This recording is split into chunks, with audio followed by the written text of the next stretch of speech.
Welcome to the Lights Out Podcast. This is Chris Lights Out Lytle, and this is our journey to document the history of mixed martial arts. I have brought with me my friend, the MMA detective Mike Davis, and together we will preserve the history and hear some great stories from the world in the era of the no-holds-barred.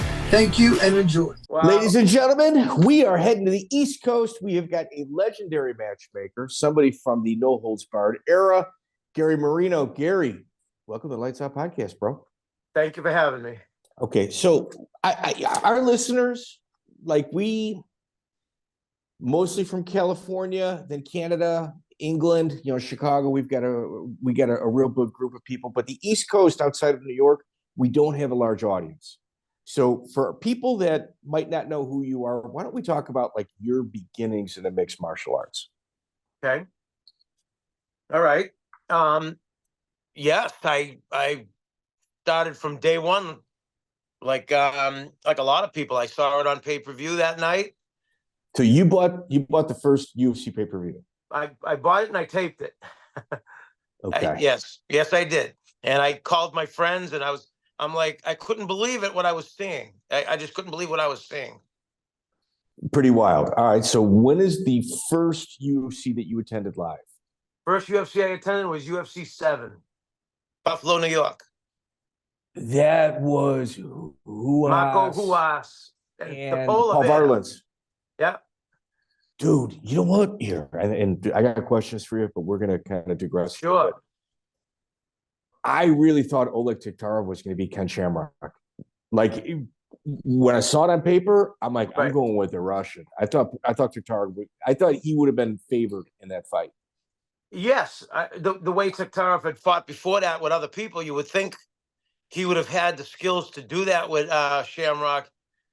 But, yeah, boy, he ended up getting, he got bruised up quite a bit. The thing ended up in a draw, right, if I recall? Yeah, I think Shamrock, I mean, if he had to lean one way or the other, Shamrock would have gotten the nod. If there was judges, he would have won the fight, yeah. That's a Buffalo show, correct? Yes, Buffalo, New York. Okay. So UFC 12, obviously if you're starting at 7, UFC 12 was at Buffalo, New York, that got moved to Dothan, Alabama. Yes. Did you go to that as well? Yes, I did. No. Were you one of the people that got stranded there, or were you on a private jet? I made it on the plane I was sitting with Boss Rutan, Mark Coleman. I was sitting with, it was all the fighters and us. And I ended up on a plane with those guys, and we all switched over there, and I ended up making it over there with all of them, with everybody. Yeah, it was funny. I was sitting with Boss Rutan. I was talking to him the whole flight. Were you kind of like one of the guys working the events at this point, or was you just, okay? No, I had started when I first saw it. Right away, I was figured I got to go see one of these. So, yeah. and I went to a ticket agency in Lowell, Massachusetts, near me, and they had access to the tickets. So I bought the tickets, made it out there. So I get to the first show, and while I was at that show, I walked by a room after the fights were over, and I saw everybody in there having a party, and we couldn't get in. They said, you can't get in, you got to have a ticket. So I started inquiring about all this stuff, and it took me a few shows to figure out that John McCarthy's mother-in-law was Catella Travel, and they're the ones who sold packages to these fights. They sold the ticket to the fight, the plane fare, and the after-fight party ticket. And then I started getting those to every fight from there on. That was probably around UFC. I was probably in the teens, 11, 13, 15, something like that. That's wild. Okay. Yeah. So the early UFC crew, you had intimate dealings with them, like David Isaacs. What do you remember about the early, administrative side of the UFC? Administrative side? Yeah. Bob Meyerowitz. Yeah. Meyerowitz was a nice guy. He actually came up to me after he saw me at, coming to every fight. And he saw me at the after-fight parties, and he came up to me and he says, "Hey, you ever need anything? Let me know." And he was a nice guy. And it was at that time, it was, my only thing was I was a fan at the time. Wanted to see the fighters, wanted to get pictures with everybody.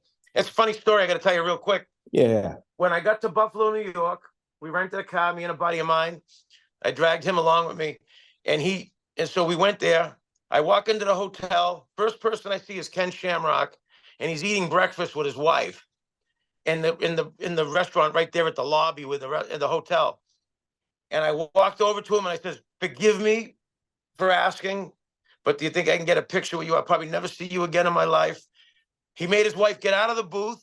He told me to get in the booth, and I sat with him, and that was my first picture ever with MMA. Oh. And I got it on the wall right behind me. So great. All right. So did you go to UFC 8 in Puerto Rico?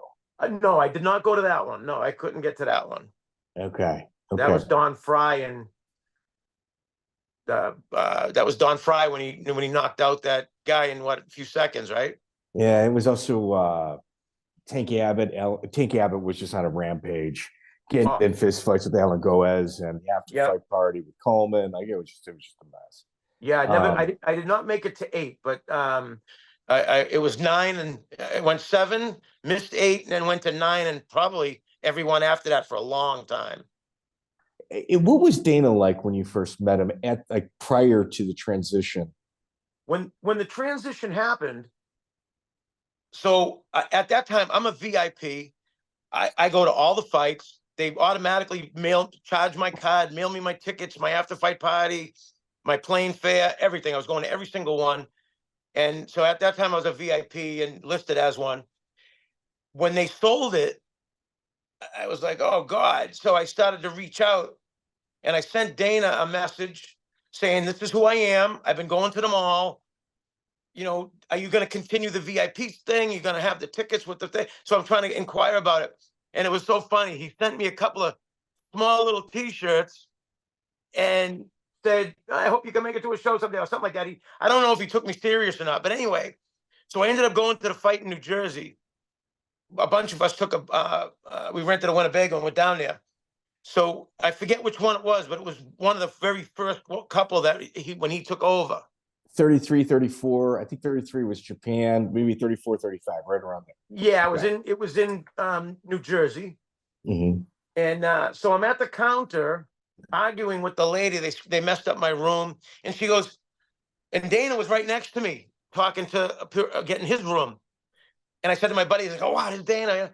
So the lady says, "Excuse me, Mr. Marino, we'll get your room taken care of as quick as possible."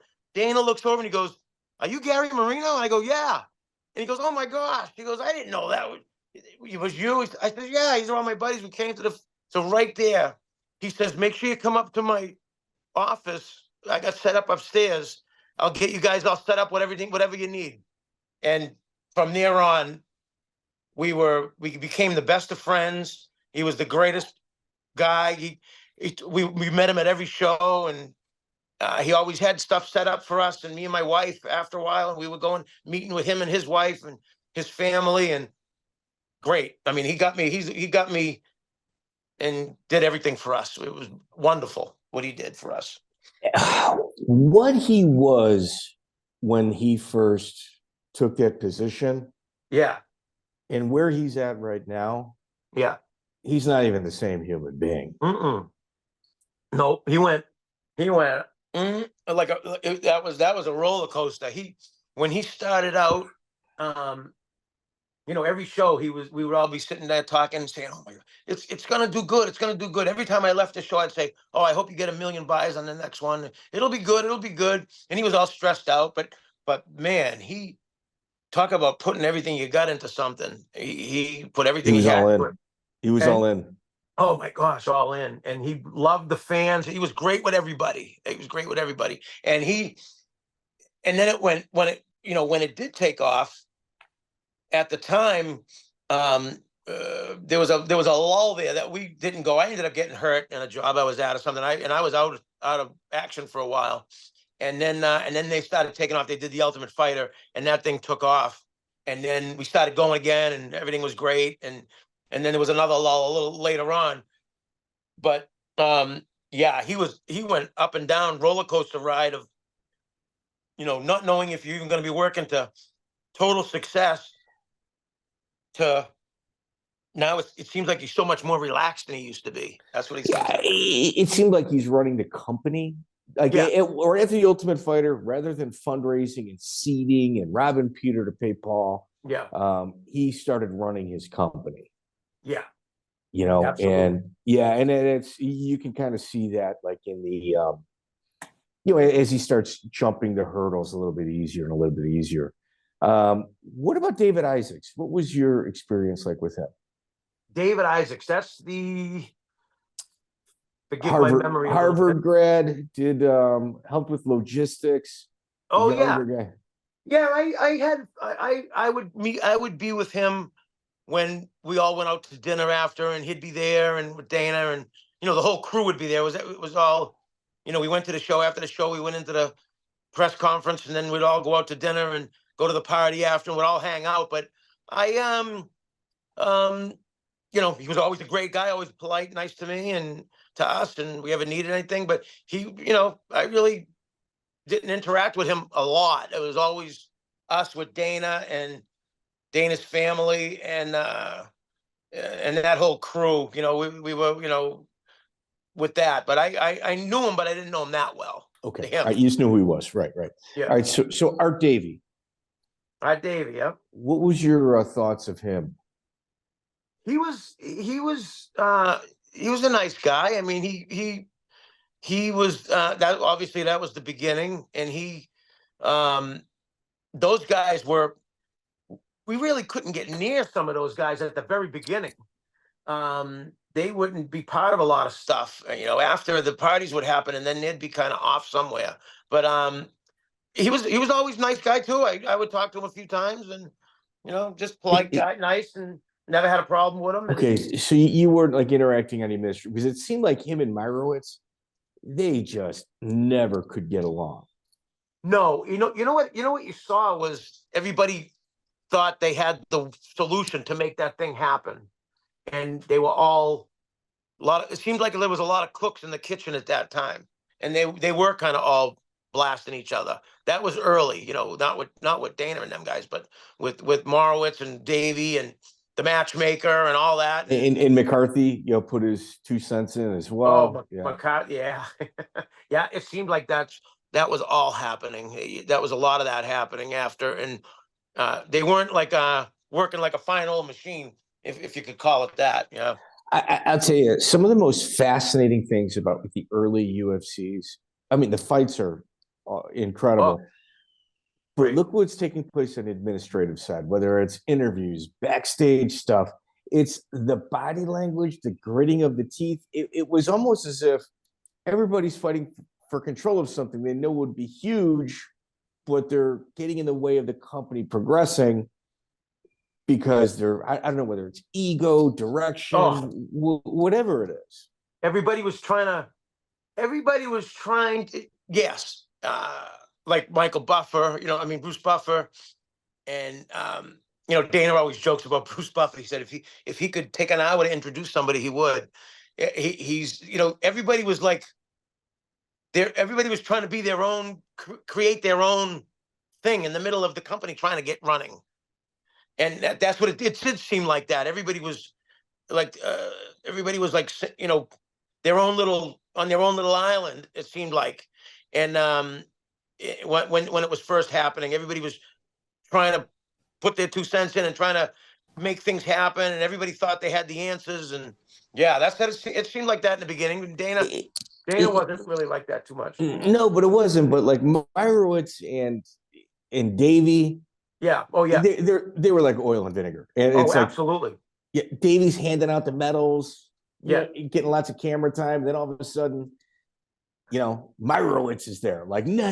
Like there was like almost like an argument, tug of war between the two. Exactly. They all wanted to be on the camera. When they look up at the camera and see themselves on there. And the matchmaker too. That's the thing that used to bother me about the matchmaker was he was on the microphone as well. And he'd be like, yeah, he's gonna take his back, choke him, and that'll be it. And it's like he's just I know what's going on. Everybody listen to me. And you're talking about John Perretti. Perretti, yeah. But so Perretti came in after Davie. So when did you kind of get the feeling that Davie was cooked? Yeah, not too long after. Yeah, when Perretti got in there. No, but when did you kind of know, like, he's got the deck stacked against him? Yeah, it was. I forget what show it was that they were like blasting each other at somewhere. I forget what it was, and they had to be like, there was something that happened with them guys. There was like 3 or 4 of them, and Davie and them were all there, and it looked like they were like screaming in each other's face and stuff. And it wasn't too long after when he got in there. It wasn't long at all. It was like that IFC event in Ukraine. Oh, that Buddy Albin. Did you have any interactions with Buddy Albin? Buddy Albin. He was a site coordinator for UFC. He was the guy. I must have. He was the guy. His right. I mean, he's gone now. Yeah.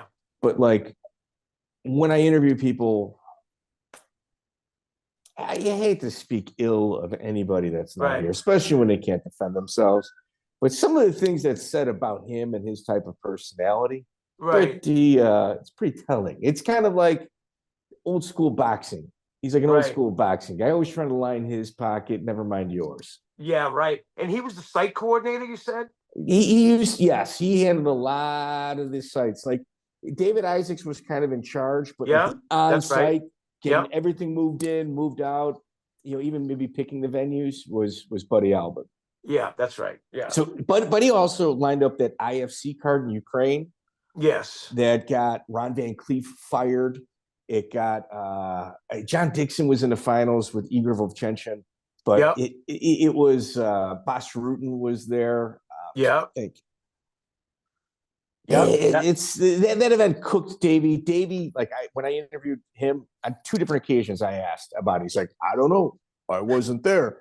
And then I asked Bob Meyer or David Isaacs. He's like, yeah, we knew what he was doing, and they're always like that animosity still there. Yeah. Oh yeah, absolutely. Absolutely. There was a lot of that going on. That's wild. Yeah. So when do you start managing, matchmaking? Let's talk about like the beginning. Yeah. Well, it was a show that I think it was like right after 9/11 happened. It might have been a little before that, but right after 9/11 happened, I think it was I don't know if that was the first time they got to the MGM with the UFC, or it was shortly after that. But anyway, we're at a show. I go see Dana. Dana introduces me. Oh yeah, it was after 9/11. Now Joe Cavallaro, who's a good friend of mine. Okay. So we're in the plane, me and my wife, 2 weeks after 9/11, which the last place I wanted to be was in a plane. So we're in the plane and we're sitting in the back, and there's a guy sit in the front standing, and he stood the whole flight looking into the back. Everybody was nervous, and we're like, who is this guy? We were all nervous, watched him the whole flight. Anyway, we get to the show. I go see Dana, and Dana goes, I want to introduce you to a friend of mine from back in Linfield. And it was him. It was Joe Cavallaro. And he introduces me to Joe, and me and Joe became very good friends. So when me and Joe he was the one in the plane standing out. So you're talking UFC 33, September 28, 2001. Yes. The first time in Las Vegas. Yeah. So I meet Joe Cavallaro, and me and him became very good friends. And he was managing guys already. And he had Marcus Davis,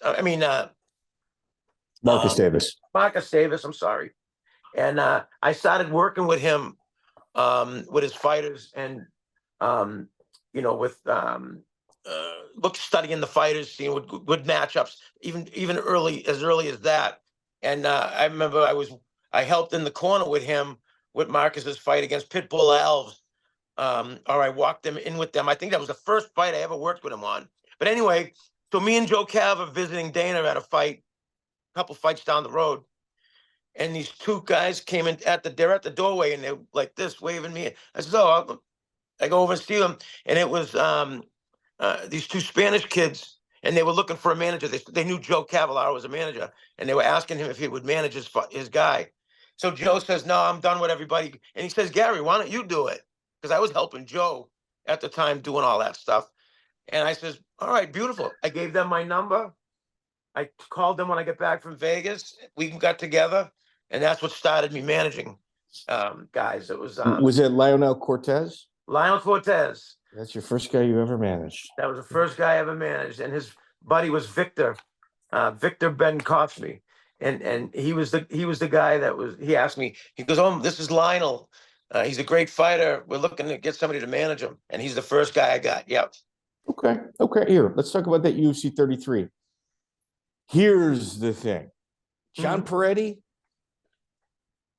there's pluses and minuses with him. He's got a very, very strong personality, but his matchmaking, when you talk about modern MMA, the modern era of MMA, right, it's his matchmaking that brought people there.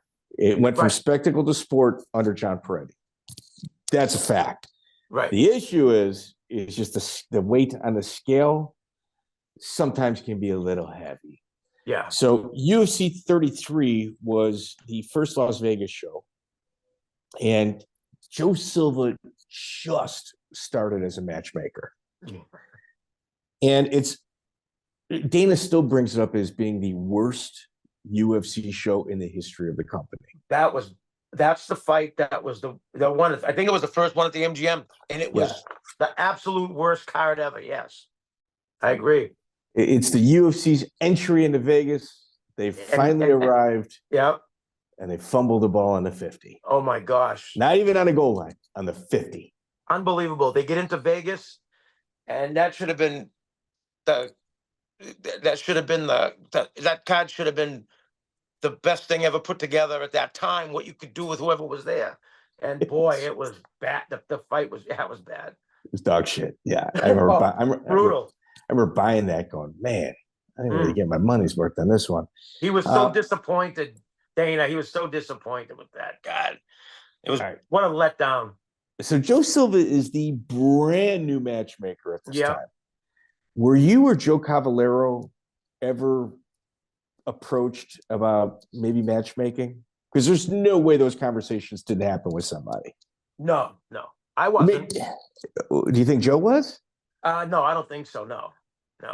I mean, you got a matchmaker that's one event, two events in, and he pulls this off in Vegas. You know someone got that phone call. It didn't happen, but somebody got that phone call. At that time, when Joe Silva got in there, none of us were involved in MMA doing anything, I don't think. We weren't involved with any shows. We weren't involved with matchmaking. I might have been involved with managing at that time, but I think that was even a little early, because I can tell you the first guy I had in the UFC, but and it was UFC 64. But when I never got approached, because if I ever would have got approached, oh my gosh, that would have been a dream for me. You know what? If I had to guess one person, Jeff Osborne. He may have gotten that phone call. Jeff Osborne was great, yes. He may have gotten that phone call. Jeff Osborne would have been a great matchmaker. Joe Silva, at that time, was never involved. Well, there was no MMA, but he was involved with professional wrestling. And I guess they thought that had the same thing to do with MMA, but he never had anything to do with MMA at all. Well, I met him at a bunch of hook and shoots. Yeah. Okay. Yeah. So, but he would go to like the independent grind type shows. Yeah. But like, I always thought he was like a manager at like a Walmart or something, like a big grocery store. Something like that's what it was presented to me as. Yeah. You know, he went from that to UFC matchmaker. I don't know how that happened. I couldn't. I don't even know how that happened. How he, maybe, I don't know. Maybe he was the only one at the time that even had any experience doing it or something. I don't know how it happened, but yeah, that was. It showed. I hate to say it, but it showed. You know. Yeah, he's another guy that had to grow into his role. Oh, he had. Yeah, they all did. Yeah, he grew into his role. He thought he was still on that mindset that, not knowing anything about either guy. This guy's 6-0 and this guy's 5-0. This ought to be a good fight, which means nothing. The record. Yeah, especially then. To a point, then. Yeah, I mean, I don't think he was putting pure wrestlers with pure boxers. I mean, as far as a show, the mindset of a show with storylines and trying to put on a good show with good fights. And then you're putting it was the matchups sometimes were like, what is that? And it was crazy. I didn't get it either. And boy, he lasted quite a long time. It's amazing. He did. Yeah. it was unceremonious, like how he left too. It wasn't bring him out. No, Yeah. there was no pageantry. It was like, all right, he's gone. Next two people, and like, Matt Serra, obviously another East Coast guy. Him and Dana are super close. Yep, big time. And Matt loves dumping on Joe Silva. Oh, yeah. I obviously at the time when I had fighters and I was trying to get them all in the UFC, I never said anything about Joe Silva. But boy, I tell you, there was times when it was like, and that power got to him too, and he would be talking to us, and boy, sometimes you didn't have a choice about anything. And they didn't want, at that time, he didn't want to deal with managers. He wanted to deal with the fighters directly. But unfortunately, managers were getting involved. People wanted to train and deal with this career. They wanted a manager. So managers were coming into it too, more and more at those times. And, people were calling that was never a manager before. And hey, they're going by what they saw on TV, over the years. And a lot of that was happening. So he was getting frustrated with a lot of people too. But there were the people that did know what they would, I'm looking out for my fighter and I'm trying to get him the right matches because that's my job. And sometimes you didn't have a choice. And it was either take it and get in there. And, or if you say no, you might not ever get a shot again. And that's the feeling you had sometimes. John Perretti has been whitewashed. Just completely whitewashed from the history of the UFC. Yeah. Oh, yeah. What was the animus? Like, if you had any idea between the administration and that of himself? Geez, I don't even know. I don't think there's anybody from that era that's held in any regard. I don't know. I couldn't tell you at all. I have no idea why John Perretti is never mentioned in the history of the UFC. I really couldn't even answer that. I have no idea. He just disappeared. Did you ever go to any of the extreme fighting events? Extreme fighting? The Battlecade? Yes. Oh yeah. I actually met Battlecade Extreme. What was his name? What was the owner of that show? What was his name? Donald Zuckerman. Was it Battlecade Extreme? Anyway, I was a matchmaker. I matchmade a couple of those shows. I don't know if it was No. You Extreme Battlecade, Extreme Fighting Battlecade was the name of the event. Like Igor Zinoviev beat Mario Sperry, Half Gracie. No. Okay, so John Lober was in it. Okay, John Lober, yeah. Pat Miletich fought Matt Hume. I mean, it's some incredible matchups. Yeah, that was great stuff. Okay. Yeah. So one of the things that's really interesting about your background is your CFFC involvement. You were the director of operations, with the owner being Felix Martinez. Yes. And that was wonderful. That I was managing fighters up to that point. I was managing a bunch of guys. And my dream, I'd like to fit this in there, is my dream when I started managing guys was obviously to get a guy to the UFC and make that walk down with my own guy, send him up into the cage and fight. That was my dream. And I accomplished that dream. UFC 64, I managed Carmelo Marrero and we fought Czech Congo and we won the fight. And I made the walk with Carmelo down there, sent him up into the cage and he won the fight. We beat Czech Congo. And that's when my matchmaking worked against Joe Silva. Joe Silva thought we were going to just come in. And the way he asked me about the fight, listen, just let him take it. Don't worry, I'll take care of him after. I said, okay. And I'm laughing the whole time saying, my guy's going to win because I watched Congo's fight before that. And it was a takedown fest. I says, my guy's a division wrestler. My guy's going to take this guy down. It might be a little ugly, but he's going to take him down. He's going to maul him and we're going to win the fight. Guaranteed. I accepted the fight. I called Carmelo. Told him what I had. We were all excited. I go, you're going to win the fight. Guaranteed. We get there, and it took him down 5, 6 times, 7 times. Won the fight, mauled him, just like I thought. And it screwed up everything because they were promoting Czech Congo at the time, and I come in and I upset that. I knew. I was like, oh, I'm going to get him. I hope Joe Silva ain't too pissed. I said, but we're going to beat this. We're going to derail this thing. Was he mad? It was great. I don't think he was happy. No, I don't think he was happy. But I knew it right away. So That you we being a would win that fight. you being a matchmaker, you know there's only three ways to matchmake a fight. Right.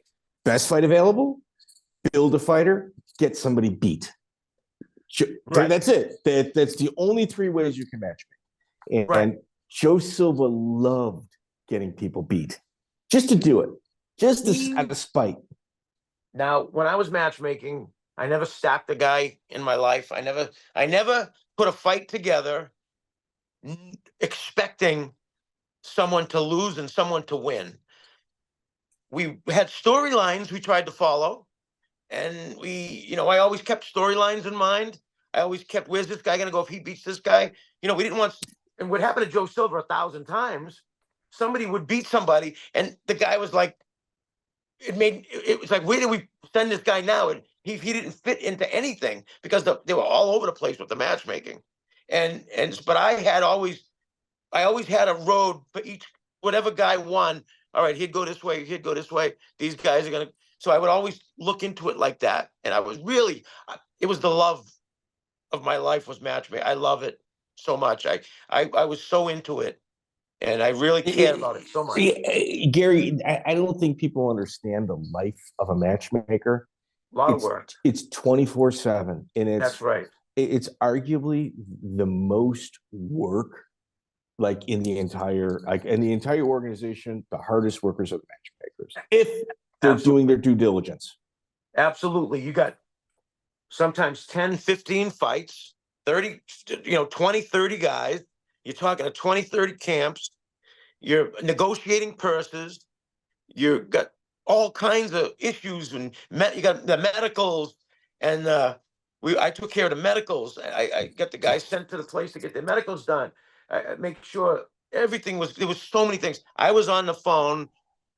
Thank God, my wife was understanding at the time. I was on the phone from morning till night, at least 20 hours a day. It was unbelievable. Every day I had that phone in my ear. And I'd go visit them at their schools and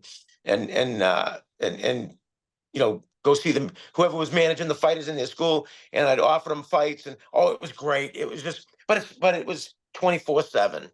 And it is. Oh, a lot of work. Yeah. I didn't just put fights together like, all right, well, this and this guy look okay. I would study both guys, look at their past fights. What do they do when they get into trouble? How do they fight? How do they react? Yeah. So are they good nail, good hammer? Yep, all that. Yep. Everything. There's so much that goes into it. Yeah, it really is. It really is. Yeah. Love it. So Carlos Nieves introduces you to Felix Martinez. Yes. How was your relationship with Carlos initially? Carlos, great. I love Carlos. Carlos Nieves. With Felix, I apologize. With Felix. Oh, Felix. Initially, when I met him, Carlos told me about him, and that he wanted to start a show, and he wanted me to come in and help him with it, and he didn't know anything about it, and he wanted me to come in and get the whole thing going with him, and I said, okay. So I met him at his house in Pennsylvania, him and his wife, Amy, and big house, small house, mid-size? Beautiful house. What's he do for a living? Well, he was, I guess he was, I don't know if he was a retired police, but he was a policeman in the past, but his wife's family was doctors, and they were pretty well to do, and and from what I understand, her husband was one of the guys that was in the plane in 9/11 that went down in Philly, and she ended up, I guess, with the money she got from that they used that to start a business, and the business was Cage Fury, and so that's where the funds came from, I believe, and that's what. Yeah, actually, I know that. So yeah. Did you look at him as like a money mark or somebody that was really passionate about it? He wanted to start a business, and he wanted to do well, and he really did. And boy, part of me loves him, and for what he did and what he gave me and did for me in the beginning. And obviously the end wasn't so great, but which is still to the day a mystery. But in the beginning I loved the guy and everything was great, but it didn't take long for it to start to be okay. All right, all of a sudden you start hearing things, you start seeing things, and it wasn't long. It wasn't long at all. I don't know why it had to be that way. So you knock out 2 events. The third event on the undercard, just so people can kind of understand where Gary's coming from here. Oh my gosh, yeah. Deividas Taurosevicius versus Dan Lauzon. Yeah. I mean, 2 guys that made it to the UFC. Yeah. You got them on the undercard. So what you're doing is you're smarter than the camps. What you're doing is, as a matchmaker, it's, man, this is the best fight possible. Both these guys are going to make it to the big show, and people are going to come and go, oh, he saw something before anybody else did.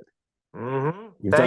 You've done that a few times. Yes, and the one thing I got to say about there's a little piece that got to go in there is the one thing that Felix and Amy said to me in the beginning was, we're going to be as big as the UFC within 2 years. Oh, no, and I said, kiss of death. Right there, I said, fuck. Oh gosh. I you kept said it fuck. to myself. That's what you said. Fucked. Yeah. I said, oh boy. So I'm going to do the best I can, and I'm going to love it and do everything I can as long as it's going to be there. But boy, not the way to go into this thing. And I was hoping to create, which it seems like it went that route now, but I was hoping to create at that time. I wanted to be the show that when you fought in our show, you come into our show and do good, you're making it to the UFC. Perfect. We'd send them on their way. Don't put in the contract. Felix wanted to put in the contracts to lock them up and not let them go to the UFC. I go, why would you do that? No. All wrong. Dude, I can't tell you, like, just so everybody out there knows, God. like, it's not happening anymore. But in those early 2000s, whenever somebody with money, you got, first off, I mean, Gary, you're like me, I'm going to come see your house. I'm going to come see all the cars you're driving, and you're doing the math in your head. You got you, especially if they're going to be buying in your company. I've had it done twice to me. So the minute they say we're going to be bigger than the UFC, you've just become somebody I wanted to respect and went right to the money mark category. Unbelievable. For them to say that right then and there at that point, I knew they know what they're talking about. They're over their head. They just somebody with money and that doesn't have a clue, and they surely didn't have a clue. Now they bring me in because they don't have a clue, and to set everything up, but then they start saying we're going to do this. Well, wait a minute. No, don't do that. We're going to cut our own heads off here. Because at the time, the UFC, they didn't want any competition. They wanted nobody to exist that had a fight show going. So we have to play this like, let's be the guy. Because obviously there has to be shows that exist. Because where are these people going to fight to get there? So let's be the show. I want to get all the guys. We got the top talent. And when the UFC calls them, hey, congratulations, good luck, and send them on their way. That's what I wanted. And if the UFC keeps getting bigger, they buy your company. That's right.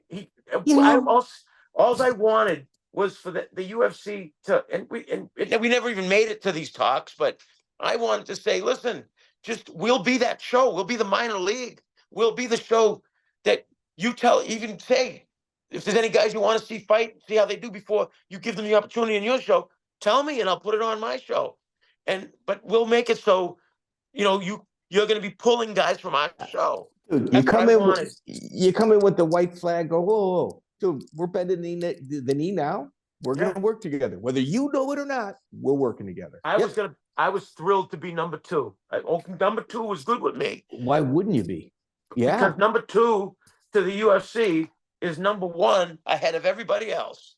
And I was fine with that. And if we were the show that the UFC looked at as pulling their talent from, so be it. We would have been fine. But yeah, geez. And dude, that's a show that you go tour with. You can go, no, dude. You fight here to fight in UFC. You could have went all over the country with it. Yep. My gosh, Easily. we could have did everything.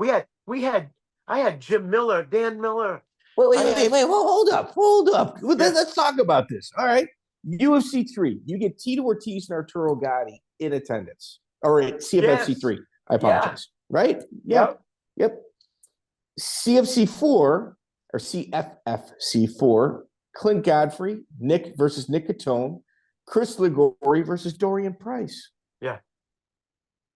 Okay, so you're pulling guys from Ohio, from New York, you know what I mean? And it's like, these are next level guys. Right. Before the UFC, they're even on the UFC radar. Right. And I was putting fights together to get them on the UFC radar. My pitch to the camps and to the fighters was, listen, I want to get you there. I want you to go there because you going there looks good for us. So all the best. So I said, I'll give you the fights you need to get to that level. And because that's the level we want to be. I don't want to be I used to call it, all these other shows are at the penny and nickel slots. I want to be in the high limit area. I don't want to be happy with, just plugging along. I wanted to just come out and hit it. And having the money to do it was great because that's what you needed. All right. So that's CFFC 4. Dorian Price, little side note for everybody. Matt Brown, the immortal Matt Brown, one of the sickest clinch games in the entire business. 100% of that he attributes to Dorian Price. So just so everybody knows who that guy is. Right. Legit badass, future Ultimate Fighter veteran. CFFC 5. This is like your coming. I almost went to this. This is your coming out party. You get Ray Mercer versus Kimbo Slice. Mm-hmm. People always Kimbo was on the Ultimate Fighter. He was doing backyard fights. Then the Ultimate Fighter. Nope. I see Mike as his manager. He's out of Miami. You're all the way out, Boston, Massachusetts type guy. Yeah. How does this come together? Okay. Now, I was watching Kimbo on the computer with those backyard fights as well. But when he really got on the map is when he fought Sean Gannon in that warehouse in Rhode Island, the Boston cop.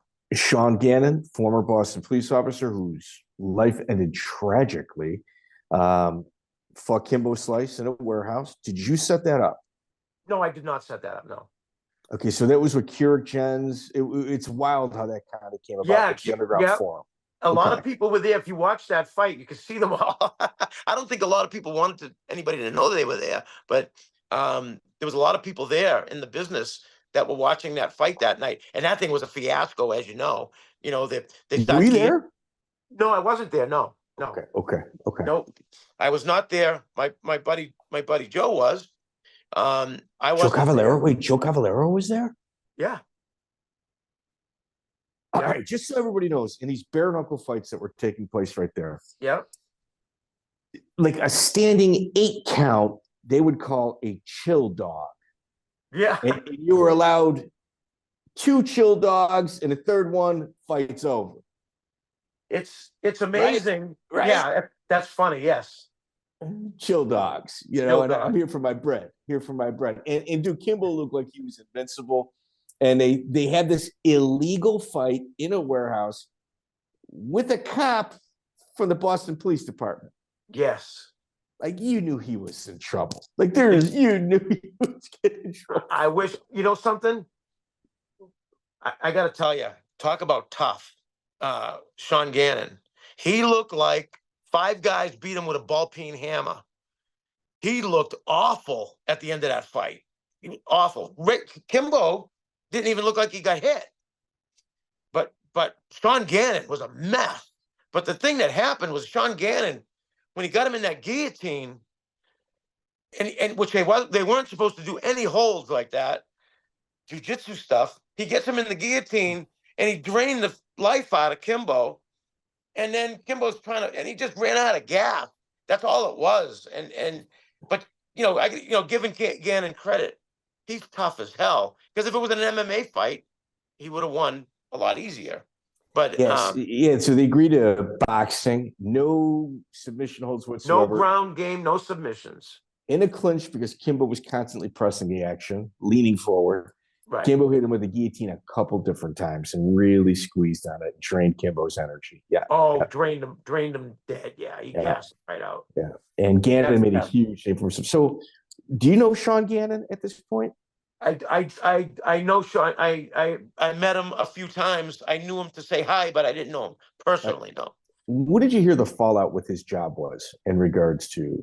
Well, it was in the Boston Globe, right on the front page of the Boston Globe, and it shows him all beat up, a mess, and it says what the headline was.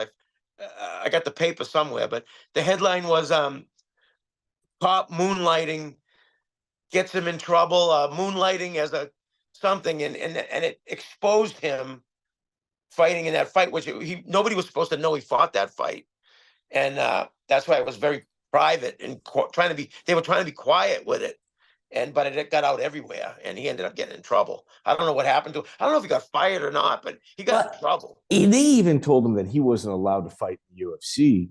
Like, I don't know. Listen, something administratively took place there where he didn't get fired for that, but they didn't want him there.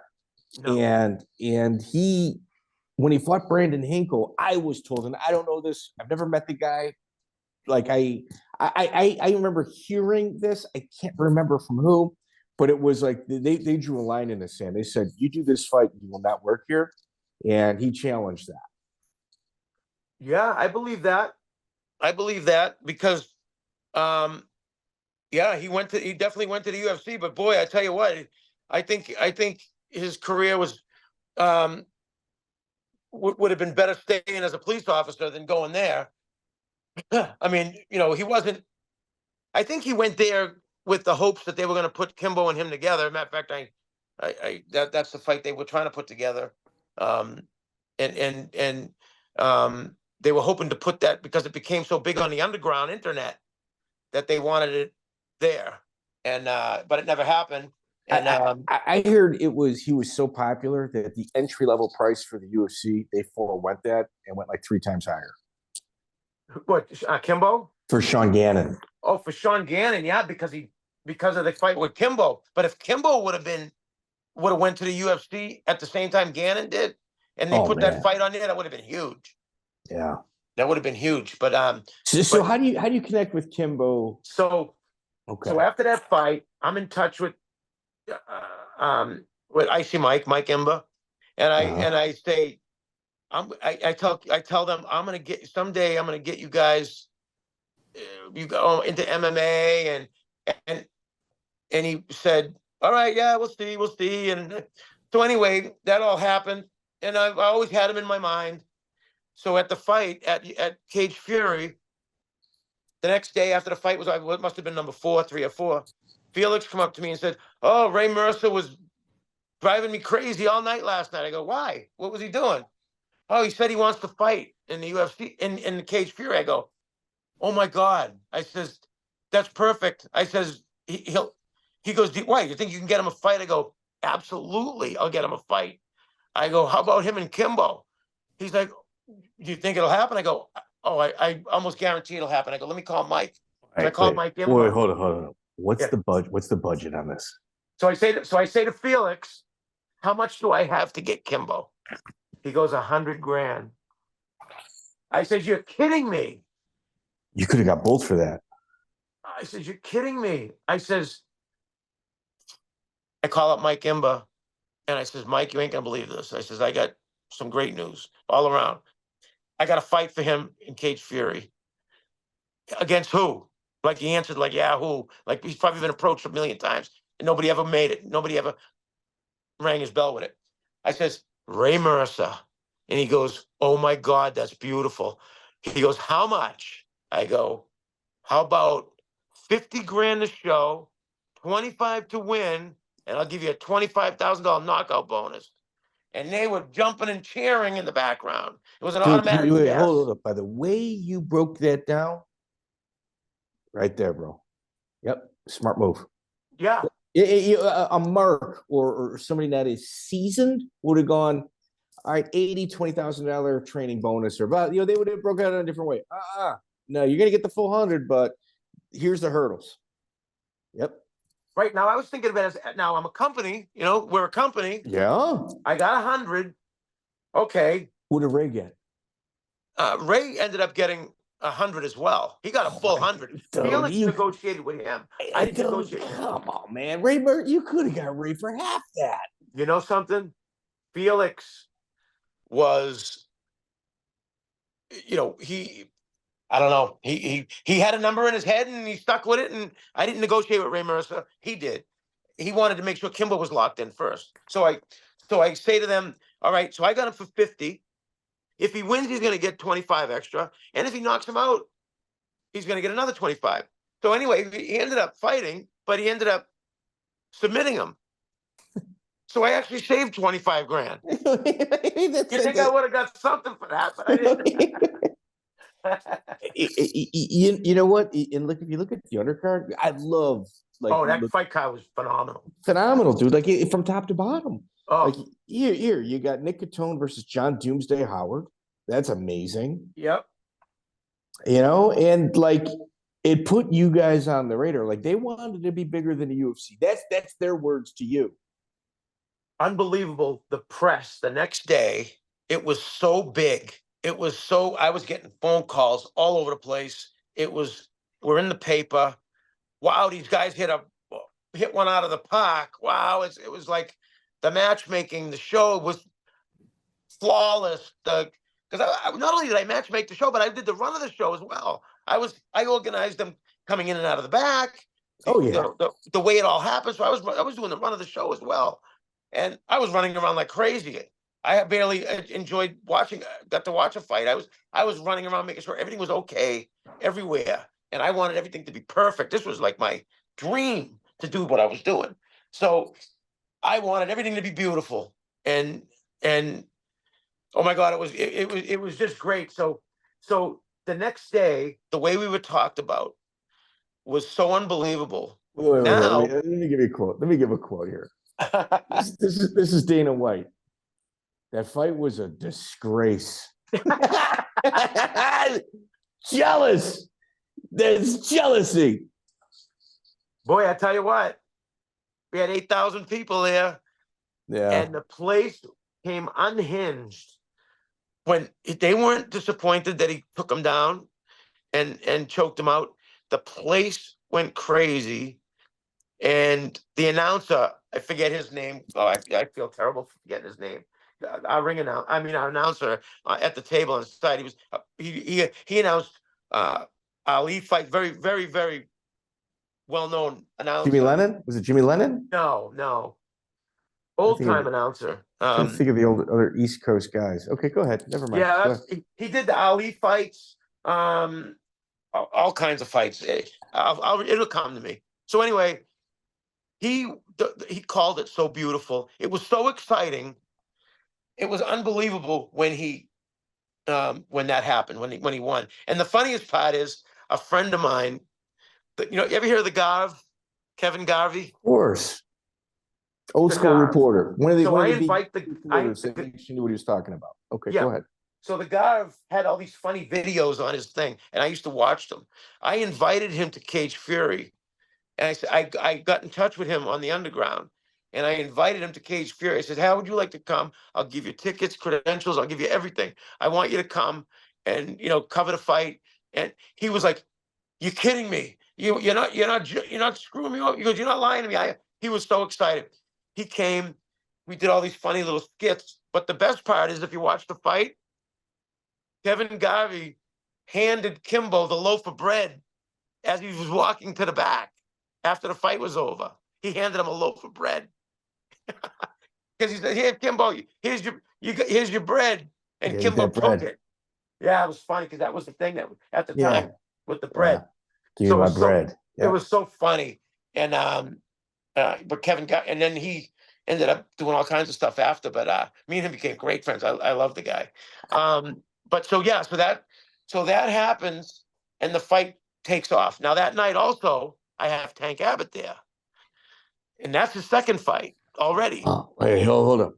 Wait, let's just slow it down a little bit. This is good shit, dude. All right, so CFFC 5, 8,000 people. Was it a pay-per-view event as well or no? It was on pay-per-view, yes. Okay, so you guys obviously have a meeting afterward. Yeah.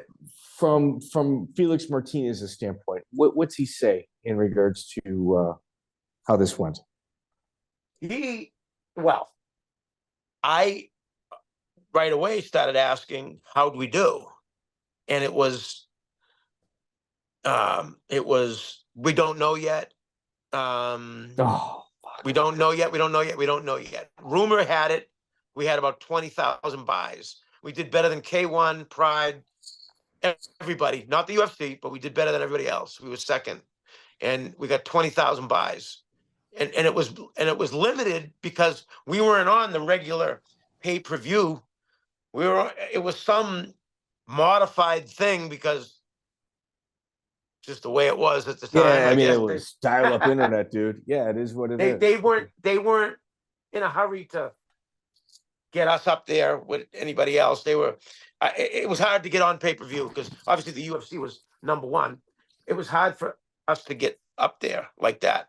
But after that show happened, there was the talks were completely different. Now he's got an investor he's talking to, Felix. He's talking to an investor. He's trying to sell the thing. He wants somebody to come in that's got bottomless pockets and all this stuff. We end up going to this guy's house and tons of money. What's that? Remember who it was? I don't remember the guy. It was an older guy, and was he in Florida or was he in East Coast? It was East Coast. Okay. It wasn't Haydak, the guy that owns it now. East Coast. But okay, yeah. But he was around at that time. He would be like, I would see him once in a while, and he was like, Felix was talking to him about money also. But he wasn't involved. I don't even know if he was at the time or not. Who knows? But this other guy that was an investor, he was going to buy the thing. I was going to be the matchmaker. We were sat at this big table, had dinner. We all slept at his house. I was going to be this. This one's going to be that. President Felix is going to be the president with Amy now. No, Amy's not going to be part of it. That's right. Because Amy now is, I believe, pregnant or something. So she's not part of it. So Felix got her out of it now. So now anyways, long story short, this guy was going to come in and take over. Everything was going to be beautiful.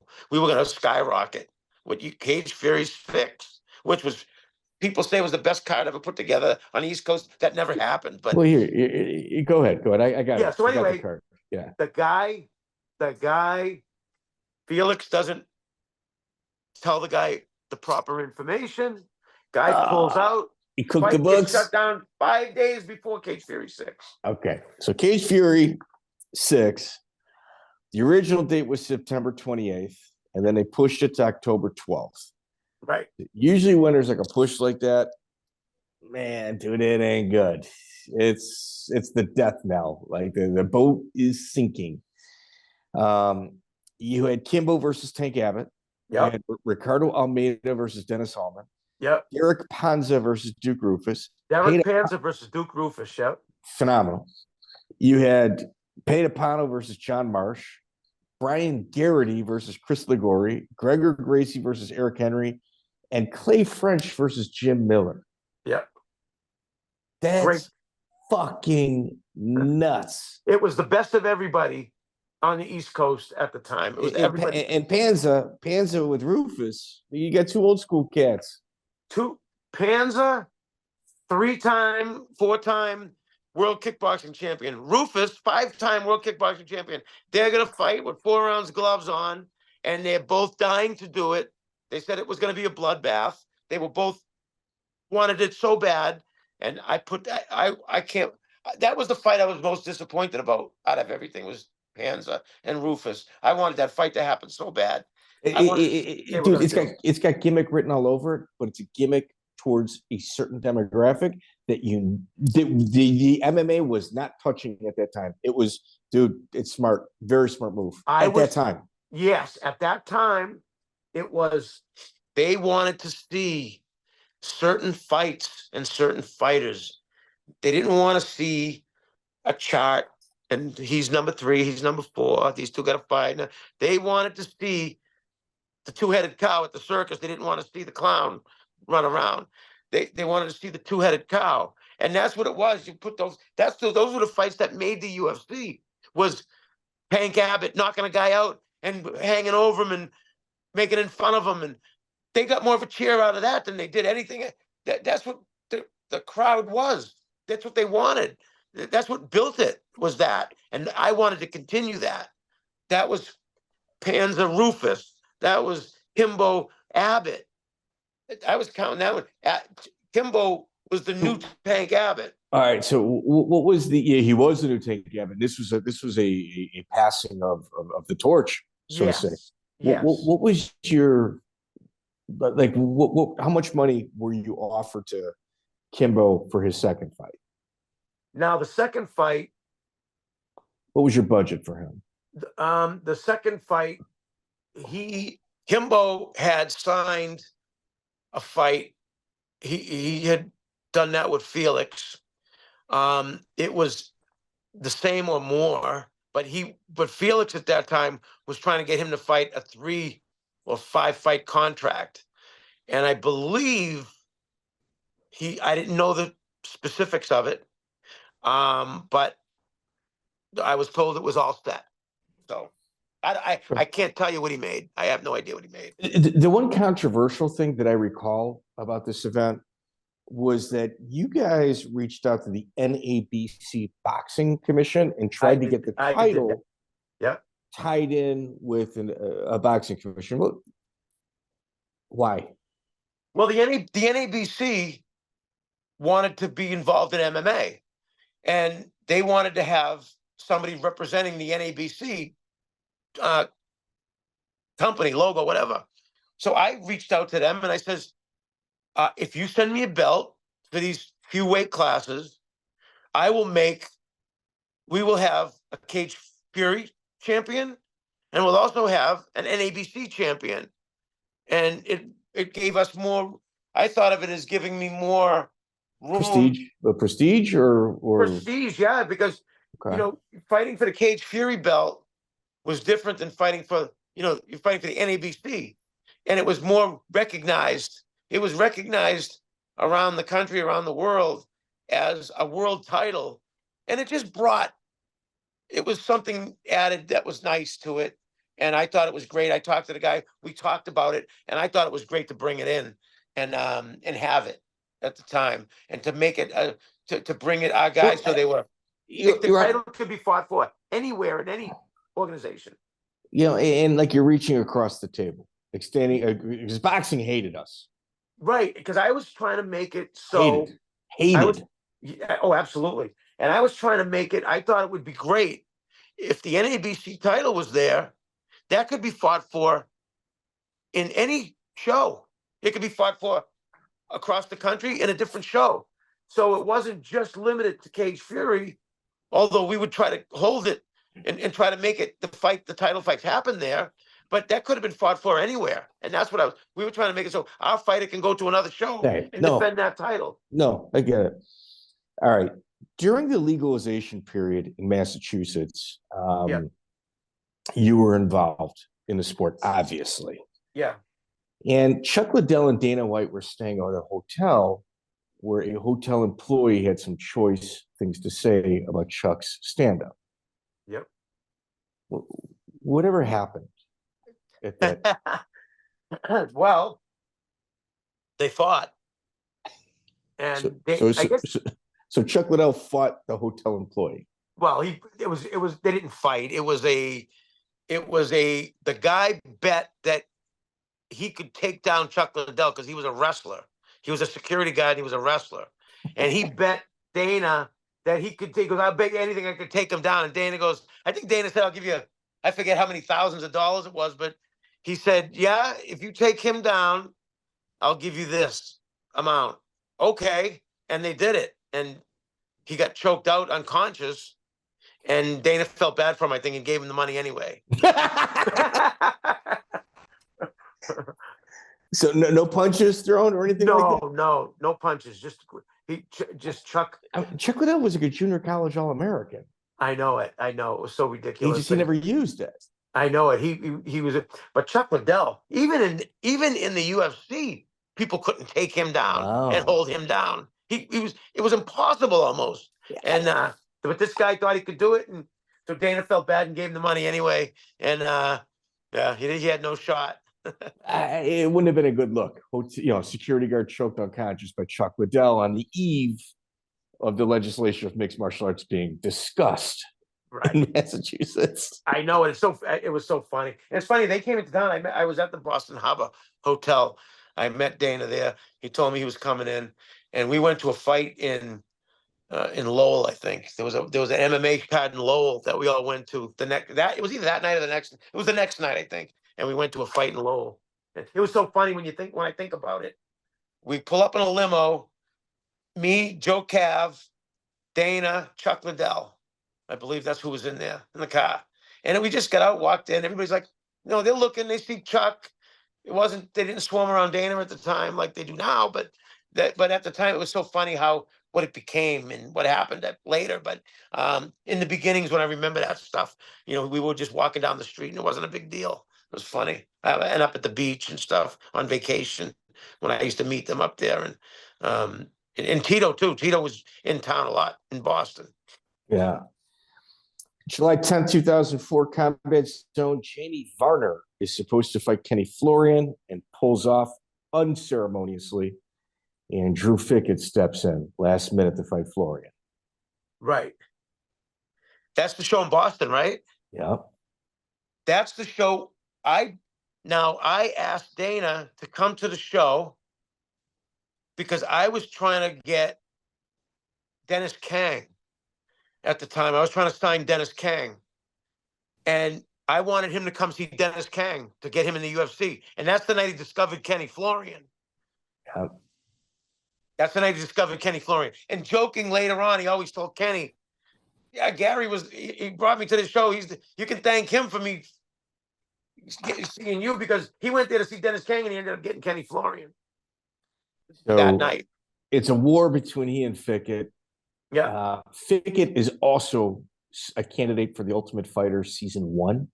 Oh, yeah. And Kenny Florian ended up getting a spot.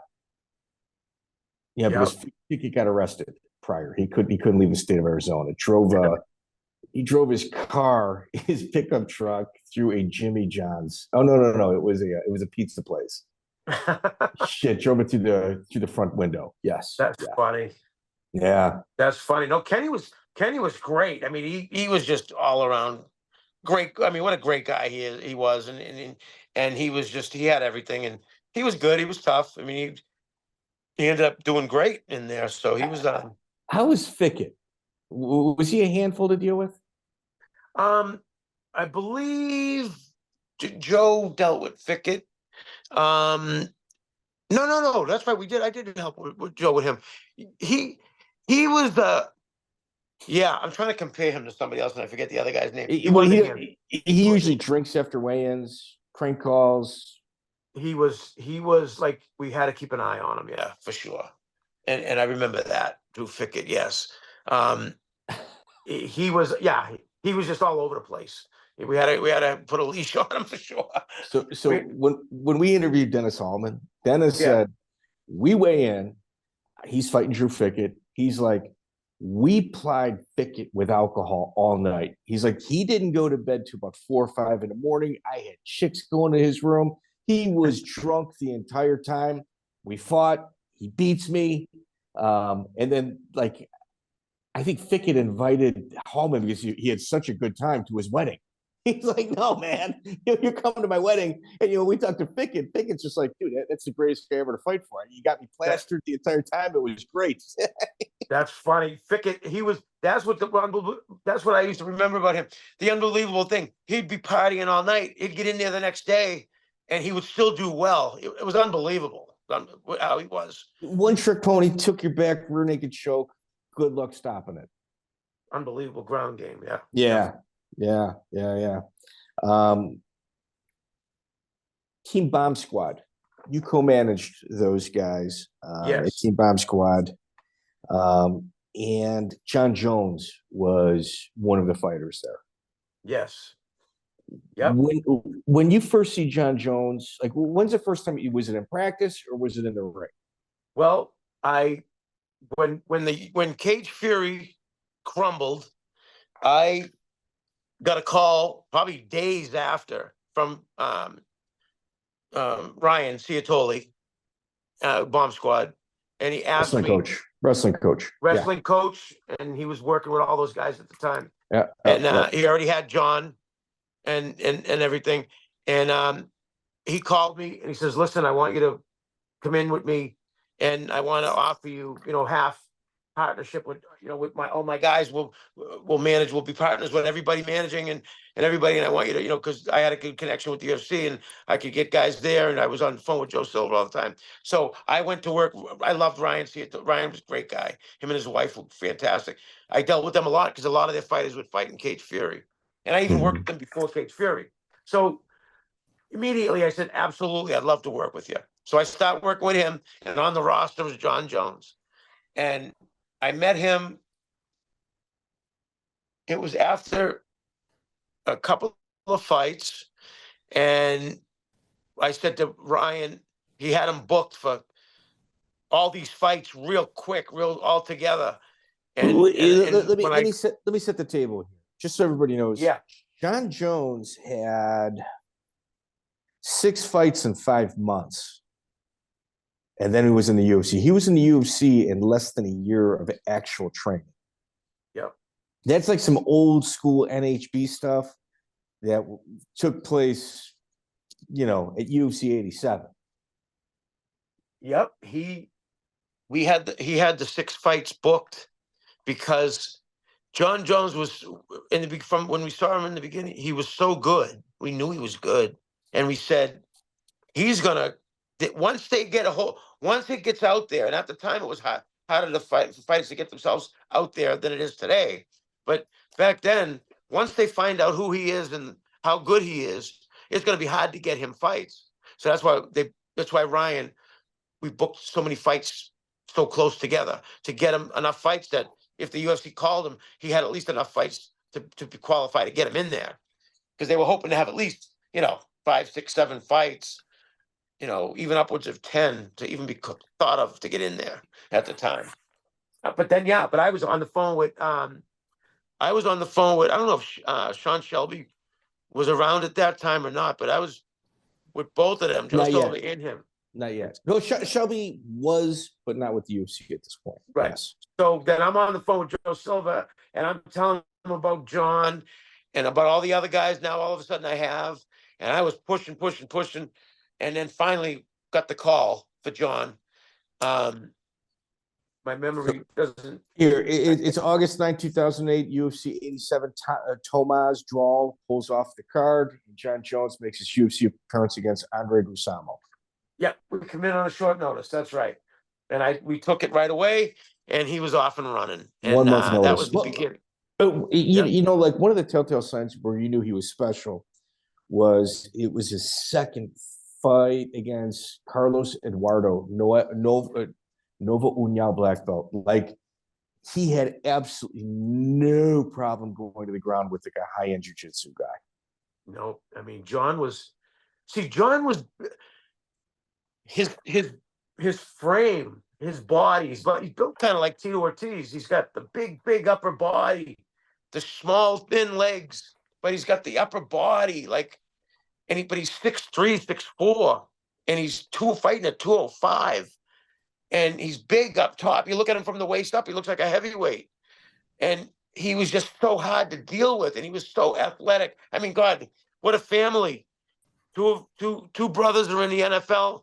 One's the a champion in MMA. I mean, God, the three of them, he was gifted for sure. Dude, We they knew should it. have made more kids. They should have made more kids, man. Oh my God, they should have sold something to somebody to create more of them. Yeah, whatever it is he got, that's what I want. Oh my gosh, three brothers, two made it into the NFL.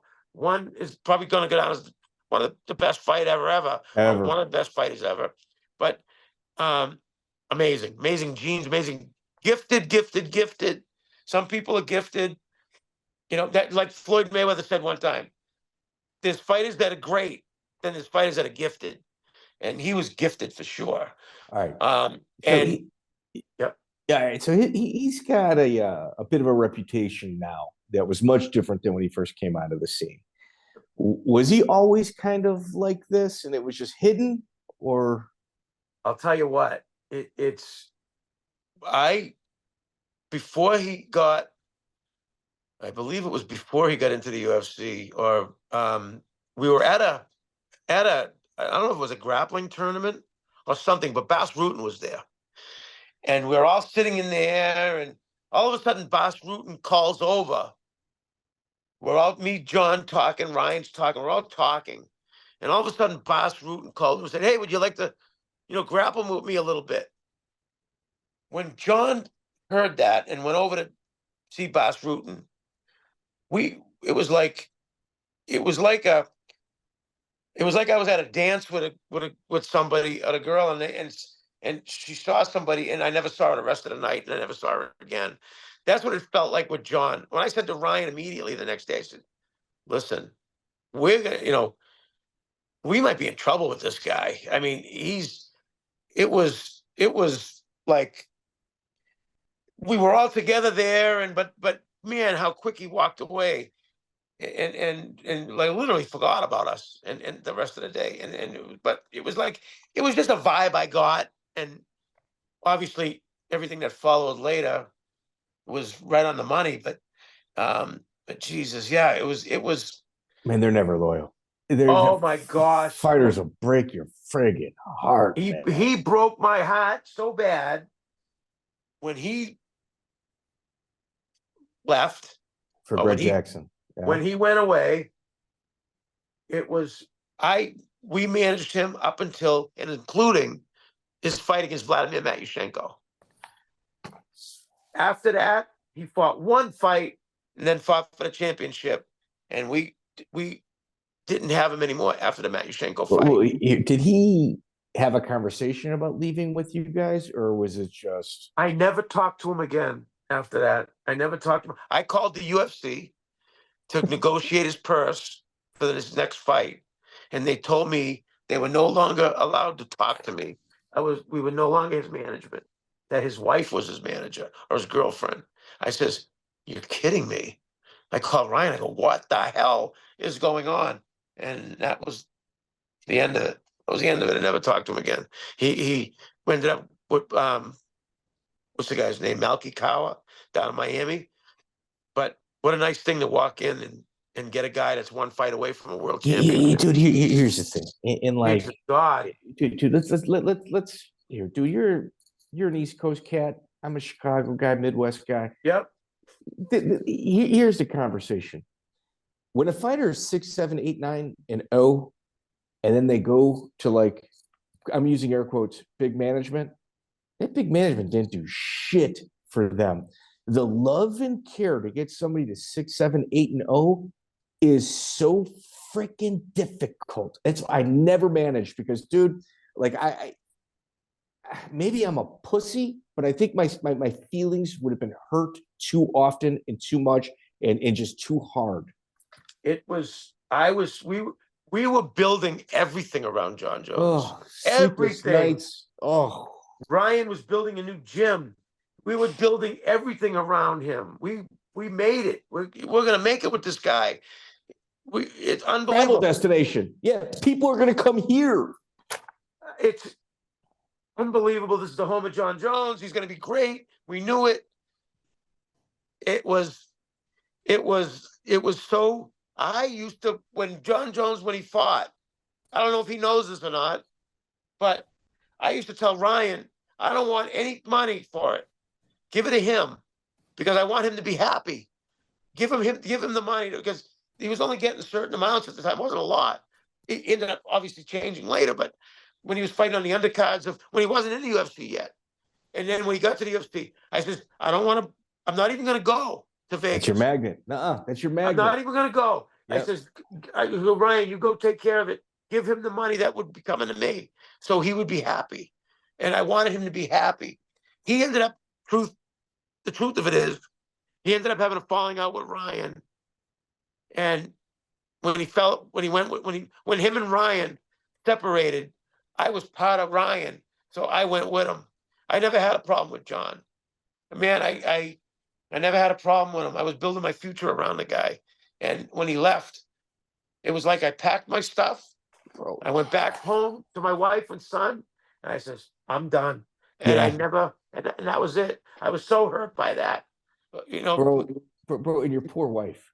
Like, oh my God. Wife. Like she's just is emotionally like, oh my God, man, watching you succeed. You finally, you're panning for gold. You finally find a nugget. You just got to clean it off a little bit, give it a little bit of love, give it some polish, and then boom. Oh my God, it was so bad. Right? Right, absolutely. Not only was it bad that Cage Fury, I'm being talked about the way I was. They're talking to me. I'm at a sports show. All of a sudden, I'm being talked to, and my matchmaking, all this stuff. Oh my God, I was living a dream. The man. Boom. The man. And boom, it ended. I never talked to Felix again after that. This is the funny part. 5 days before, I'm in Atlantic City already. 5 days before the show, and I'm going to visit Derek Panza. I'm over in New York. I get a call from Dante Rivera, one of the fighters. Phenomenal. And he says, "Did you hear what happened?" El Conquistador. He told me that the Cage Fury went out of business. He's the one who told me, and I'm a half partner in the thing. I never heard from Felix again, or Amy. I never heard from either one of them again. We never spoke again after that.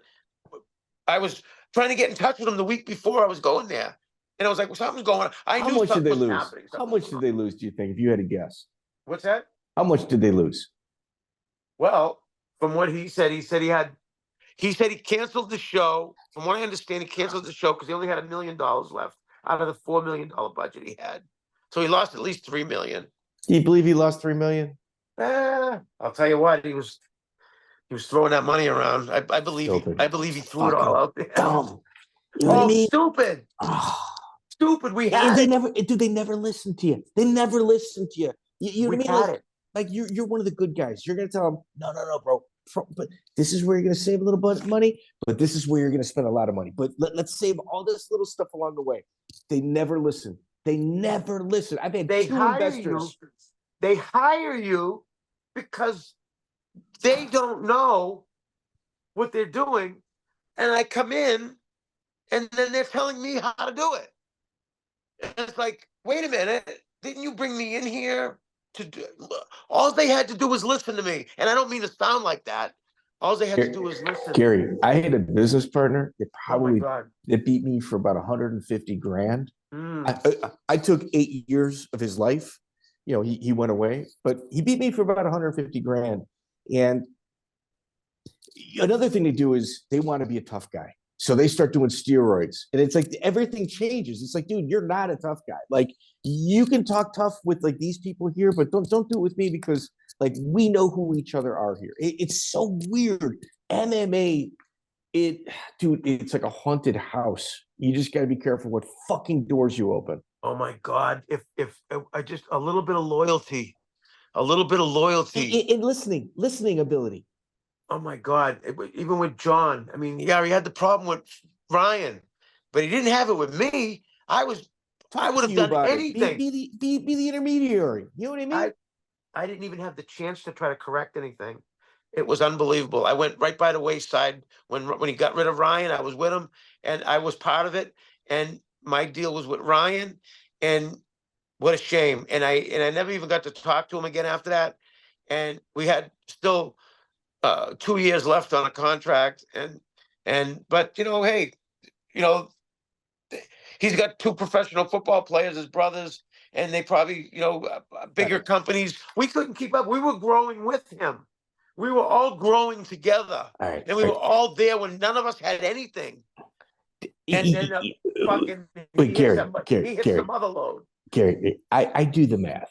All right. And I might be wrong on this, but I do the math. I think he only passed one drug test under the USADA era for fights. And it was against Ovin St. Preux, where he appeared human. And then here's the thing about the USADA. You know, they don't test for that super cardio stuff, blood, like what they call blood doping. They don't test for because it's too expensive. Right. Is Jon Jones like one of the hardest workers in the gym, or somebody that just kind of coasts? Which one is he? At that time, you know, at that time, he was a hard worker. Okay, is he the hardest in the gym, or is he coast on his ability? Where do you think he's at right now? Right now, yeah, I would have to say he's coasting on his. I mean, you're talking about a guy that failed a drug test for cocaine, which is out of your system in 48 hours. Do you know what I mean? Pre-fight cocaine. So you're looking at a guy that's probably he's not doing it 10 miles in the morning when he wakes up, right? That's what we're talking about. You're talking about a guy that it's like if you were walking down the street and you saw a kid in the backyard throwing a baseball 100 miles an hour. That's what he was. He was the guy that threw the baseball 100 miles an hour just playing around. He's gifted, absolutely gifted guy, and that goes a long way. It goes a long way, but you know something? He held it.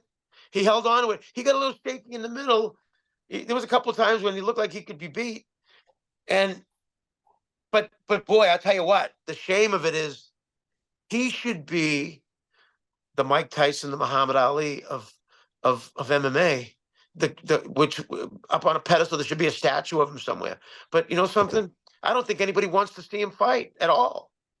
Well, here I'm not going to go down that road. But what I will say is this: when he fights Dominic Reyes, he fights Alexander Gustafsson. This is like when he's coasting, partying. He's destroying them in the fourth and fifth round, the championship rounds. That's like when his cardio kicks in. You know, all the hard work, the 10 miles in the morning when he's running, and the 2 or 3 miles at night after he's got 2 or 3 workouts during the day. I do not believe he was not blood doping. I don't believe it. And like the whole picogram scam, he's got brothers in the NFL where there's scientists that farm those people with designer steroids. No. You get caught with designer steroids. It's not recirculating or coming out of your muscle tissue. Right. And the fucking guy, dude, listen, man, I'm just a dude that does this MMA history thing that wears a tinfoil hat occasionally. And the golden snitch that goes through a guy that won the Tour de France's garbage 5 years after his last competition in order to nail his ass is going to go, no, we really should move this to California. It was a picogram. You wouldn't have done that in any other time in your career. Right. Like Jon Jones, he has got the ability just people go out of their way to do shit for him, man. You never took a percentage. I don't think I ever took 5 cents from him. Okay, but you're one of the guys. You were also in that category. I wanted all my fighters, all the guys I had, even with like Carlos Nieves, all them guys, they were making, they're getting 300 to fight, 300 to show, 300 to win, 500. This is 20 years ago. So, whatever it was, the pay was low. Entry level into the UFC was only $3,000 at the time, 3 and 3. So it was like, I had a construction business. I was doing okay. I want them to have as much as they can. I was making jackets for them with their team's name on. I was doing everything. I loved it so much. I want them to have everything. No, you gave them a piece of your soul is what you did. I had it written in the contracts that you didn't have to give me anything unless you make it to the UFC. And then we both will get a reward for that. But until I get you to the UFC, you don't have to give me anything. That's how I did it. He gave your fucking soul and they flushed it down a friggin' Oh my toilet. God! If I could ever talk to, let me tell you something. God bless him. Great. I'm glad he became successful. You know, I don't wish anything about anybody, but boy, he doesn't. I don't think he has any idea how he left me. I don't think he cares. No, I don't think he does either. But boy, I invested a lot in him, and I went back to Florida. You know when he's going to call you? When his fight career is over, he's busted out because everybody, all the yes men he surrounded himself with finally left him. He's going to go, hey, Gary, do you think you got any like autograph signing opportunities for me? Do you think you can get me some shows? That's when he's going to call you again. It's so unbelievable. Yeah, dude, I can go. Listen, dude. That hurt. That hurt. Bad. So, Gary, based on the line of questioning, does it appear like I've done my research and maybe have some good conversations with people? Absolutely. Okay. What I have heard about Jon Jones behind the scenes, it's beyond shocking.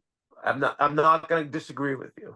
It's beyond shocking. And like, I'm being careful what I say. Yeah. Me too. I'm not trying to get sued, but yeah, we're going to leave it. It's shocking. But you're right. It's shocking. It is shocking. It is shocking. Sonny Liston type shocking. It was talked about very early on.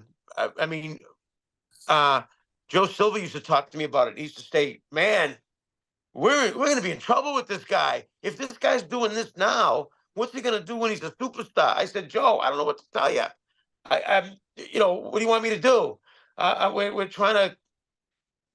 That was very early that we were having those kind of. Here, EPO, blood doping is EPO, not on the USADA testing list. Okay, because it's their words, too expensive. TJ Dillashaw got busted doing EPO by the state, not USADA, even though his old camp was saying he does EPO. Could you please test him for it? They refused. So when he fought Stephan Bonnar, yeah, and he dismantled Bonnar. That's when everything changed. Yeah. Go watch that third round. Jones almost lost that fight. He gassed. He gassed hard in that third round. Yeah. Because Bonnar was a hell of a nail. Yeah. I mean, not a lot of hand speed, but he was a very, very good nail. Durable, yeah. Yeah, very durable. And I remember watching that going, oh no, this guy's unbelievable, highlight reel. And then I watched the third round, like we dissect what's happening there. I'm like, he's got cardio issues. He's hitting the gas too hard. He's got to kind of pace himself. And after that, it was Jon Jones. His punch output in the third and fourth rounds were just as high in the first, second, third. Yeah. Yeah. I know it. Fourth and fifth rounds. Yeah. A lot of things changed. I know it. It's amazing how that works. It's amazing how that stuff works. But yeah, it's oh God. And Gary, just so we know, like I'm sober. I haven't had a sip of alcohol since I was 18 years old. Never smoked weed, maybe 2-3 times. I've eaten some mushrooms. I do enjoy mushrooms, but I'm sober, dude. Like I'm 100% sober. Right. I have FedExed urine to people for different athletic commissions all over this country. I have, for sure. I have. It's the truth. Oh, I believe it. I believe it. And I know when someone's cheating. I know when someone's cheating. Yes. I know it. I know it. Did you hear what they did with Mike Tyson? Did you hear the stories that came out from certain people that were around Mike Tyson back having a prosthetic? When they're watching him go to the bathroom, it looks like he's really going to the bathroom, but it was prosthetic. It's called the Wizinator. And genius. My pee has been in more than one of those, is what I'm going to say. Yeah. Right. Oh, that's great. Yeah. Oh my gosh. I can't tell you how many times I would hear people say, hey, anybody clean? Can you piss for me? I used to laugh. It was crazy. Because in the beginning, it was like a wild west. Yeah, just walk in the bathroom. And then you have your buddy in the bathroom. Like, oh, I got to walk over here. Your buddy'd run in the bathroom and stall next to you. They'd hand the cup. You know what I mean? They pass because it's got to hit that temperature gauge. Yep. It was like the Wild West. It was crazy. And but yeah, it's amazing how you see all that stuff. And and when you're behind the scenes, Yeah. with that stuff, and you see everything that goes on, and people only see certain things. They don't see everything. And but yeah, boy, I tell you what, talk about a heartbreak with Cage Fury and with Jon. My gosh. He hit the shit lottery, and it all came one after another. Why? Boom, Oh boom, my boom. God! Why couldn't I have had somebody that was just was on the same? That was a smart business guy. We would have been. God knows where I'd be right now. God knows. Here, into two guys in the industry that go way back. I mean, my first MMA event I ever saw was like 1997. So like we're two old school cats. Yeah. King of the Cage. Yeah. Bellator should never exist. PFL should never exist. One should never exist. It should be King of the Cage.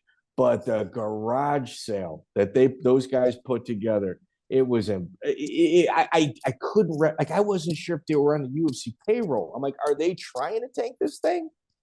Yeah, that's funny. The King of the Cage was really that was something. They had the opportunity. They were their second. And Yeah. it was intentional fumbling of the ball. Yeah. Yeah. I know it. I don't even, it's so funny when you mention King of the Cage, I don't even remember whatever happened to them. Bro, they started like outsourcing it. It became like McDonald's is what it did. And dude, I'll even say his name, Mike Camp. Dude, Yeah. This guy was fundamentally slow. Like he was the guy that took all of his books into one class, and when a bell rang, like, no, you're not allowed to leave here. You're going to stay here the whole day. You know what I mean? Because they didn't know where he was going to go. When they made him the matchmaker in the Midwest, I'm like, oh, yeah. Oh, isn't it amazing how when you see these shows happen and you see that when you see the match, when you see like when you see a matchmaker and see how they talk and the way they think about it and stuff, it's like, how did you get that? It's like I like dreamt of being a matchmaker for. I mean, I love it. I dream about it. I wish I could do it again. I would love to do it. Because I do the job the way it's supposed to be done, and I know I'd be great at it. And I would just, boy, what an opportunity! If anybody ever called me someday, I'd love it. But you see some of them, and it was just just funny how it happened, how things happen. So what the CFFC was for the East Coast, King of the Cage was supposed to be for the West Coast. That's right. What the difference is, you got somebody in the industry that understood it, that wants to progress rather than just cash a check with CFFC. So Bjorn Rebney was at one of my local events here in Chicago, gave me his business card. This is pre-Bellator even existing. Told me about this thing that he was going to put together. We exchanged phone numbers. We talked one time, and I couldn't get him on the phone again. I just like, this guy's always talking about. He doesn't know what he's doing. And then he rolls up Bellator. Like I almost had it. I don't know what I said, what I did. I would have liked to have been a part of that, at least initially. But yeah, isn't it something how those things never, how they it doesn't fall the right person's way. Yeah, IFL, Bellator, everything. Well, here, Keith Evans, one of your buddies, dude. Recently passed away. Are you kidding? No, he died. He died a couple months ago. Oh my God. Heart attack. Okay. Oh my God. That's terrible. When he got lined up with the IFL, I honestly thought, because I never knew him. He hired me a couple times for the IFL, like here in the Chicagoland area. I did whatever it is he needed. I thought, even though I didn't know him that well, I just said, that's one of us. One of us is in that spot. One of us finally got the call. Right. Oh, Keith Evans was, I used to see him at the UFC all the time. We became very good friends.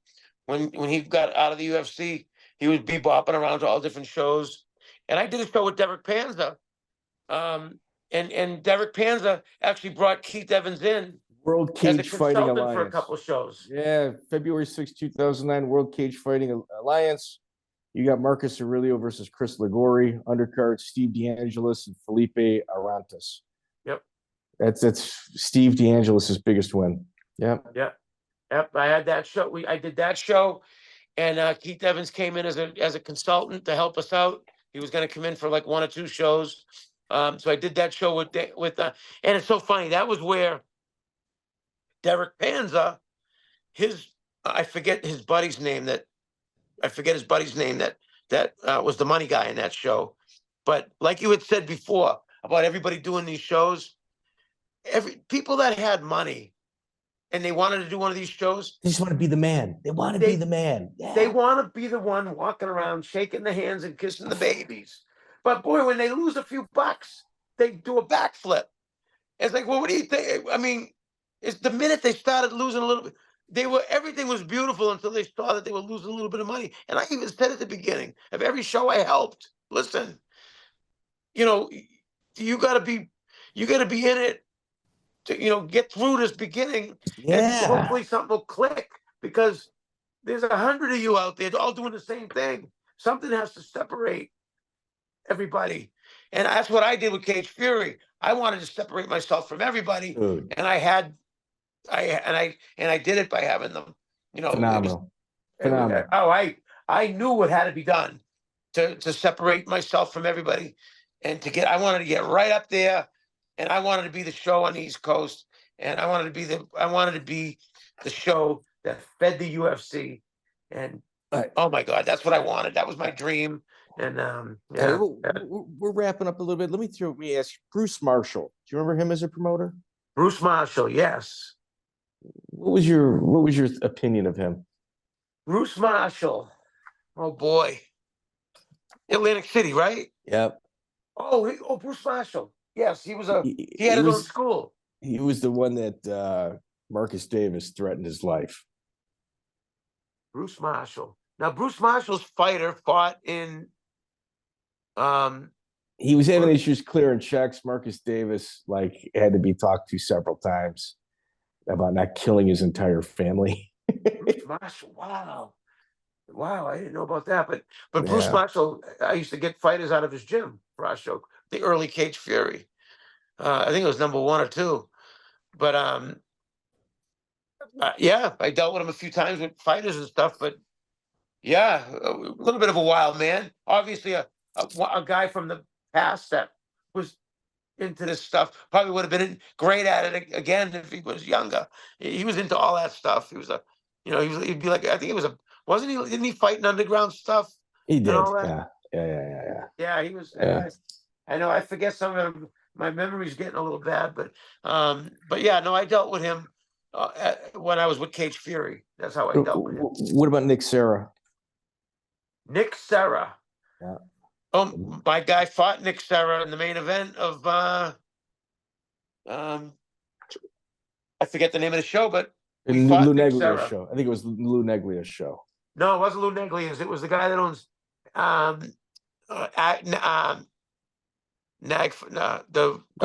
Kip Kohler's show. Kohler. Mass Destruction. There you go. Yes.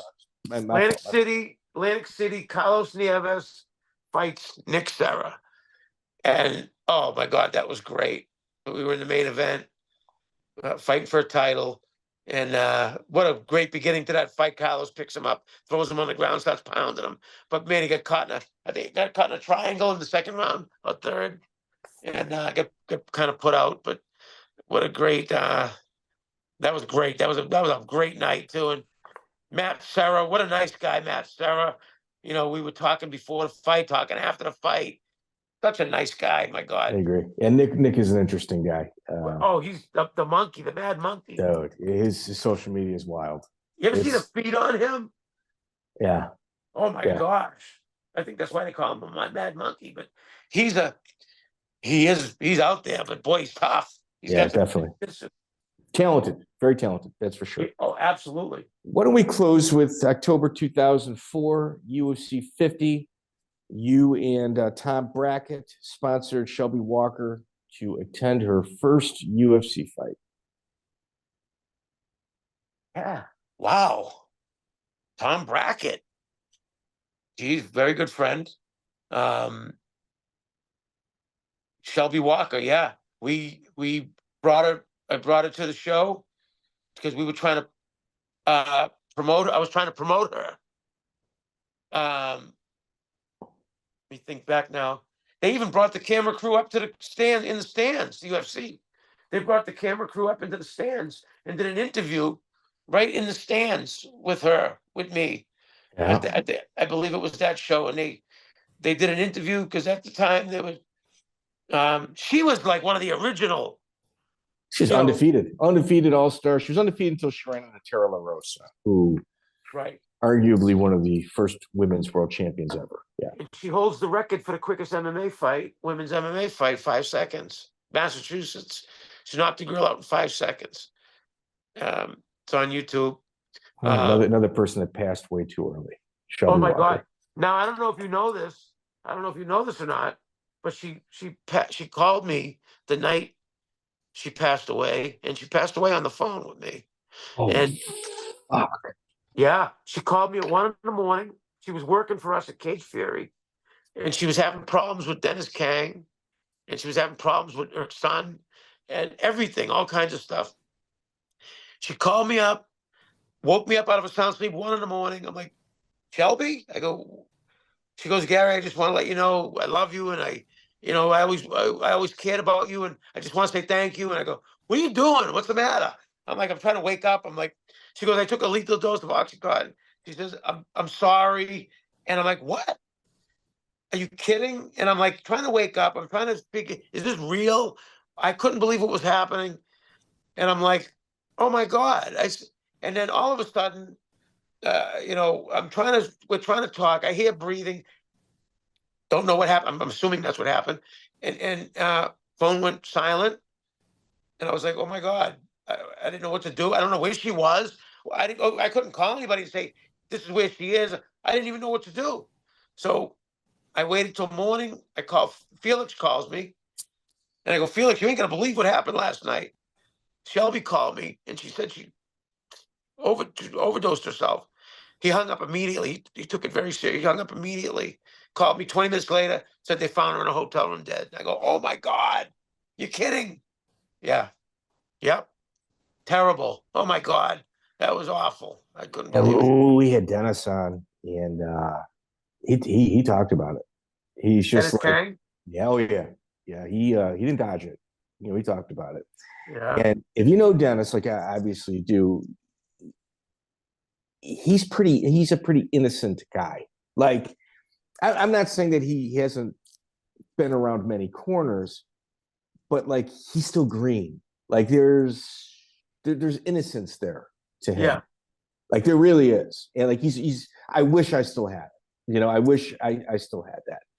And like what he explained to us was, dude, she had some habits, and we'd be fighting and I wouldn't understand where it was coming from, and it was just kind of her way to get away from me so she could kind of scratch the itch.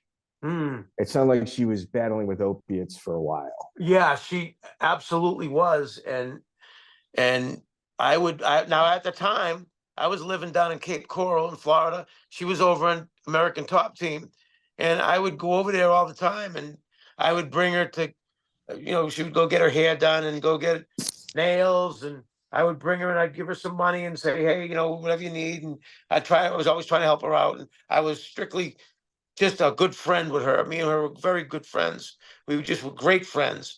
And I wanted to just help her out. She was having a hard time with a lot of stuff. And I know she never got over her kid, something with her son. But she was, man, oh man, she too bad she wasn't around these days. She was tough. She would have been an on-air personality. Yeah, for sure. She was great. She had a great everything, and she just knew the sport. She was pretty. Knew the sport before anybody else that was pretty, and knew the sport like what they. You know what I mean? Like when she did those interviews for us in Cage Fury, she had it. She would have been great. Doing that with anybody, and she had it. She even said that. Thank you so much for giving me this opportunity. She said she found something that she's gonna want to do and everything. And man, awful. Yeah, dude, that's the sport. Phil Baroni. I mean, he's not from Boston, but oh my God, another train wreck. Talk about. I mean, I've had nightmares about Phil Baroni. I can't believe what happened to him. I just can't believe it. He's in a jail in Mexico, right? Oh yeah. Oh yeah. Oh my God, He's in God Naira. knows. He's in Topeka. Yeah. He's in I mean, the Topeka. last time I heard about anything was Mark Coleman said his lawyer went to visit him a week after he was in there, and he was missing teeth. And I'm like, oh my God, Yeah, that I was can me. only That was me that said imagine. it. Yeah, that was me that said that. Yeah, that's true. Is it? Yeah, is it? Oh, Well, I used to heard. live there. I used to live in that general area, so Oh like my God. I got a lot of contacts. Yeah. It's weird, like where he was living, like and hanging out. Like I knew the owners of the establishments, the places he'd get breakfast at. They'd call me. Oh, really? Yeah, it was weird.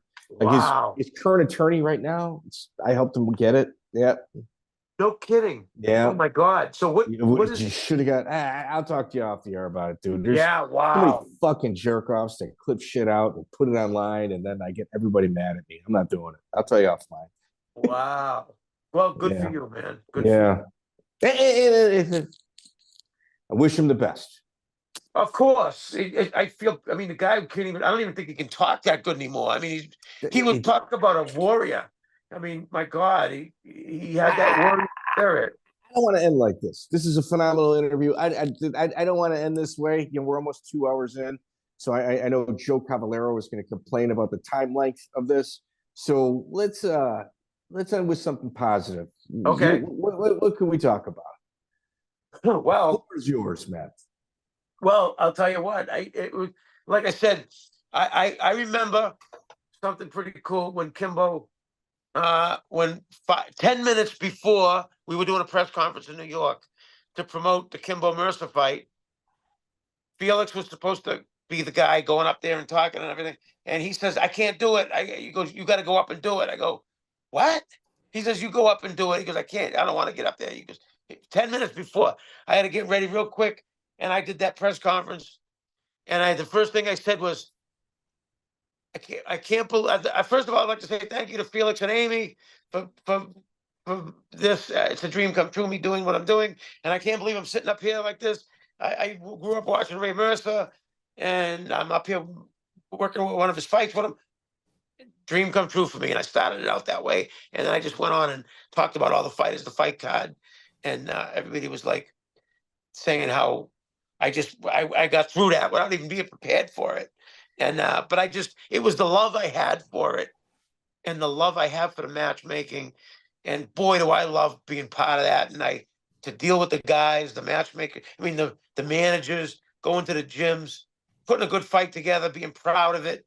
Man, I wish there'd be another opportunity out there somewhere. You know what though? You had your moment. Oh, absolutely. There's many guys in this industry that loved just like you loved. That'll never have that. Yep, and it's funny. After the Battle Cage, was it Battle Cage Extreme? One of the shows. I was the matchmaker for one of the shows, right?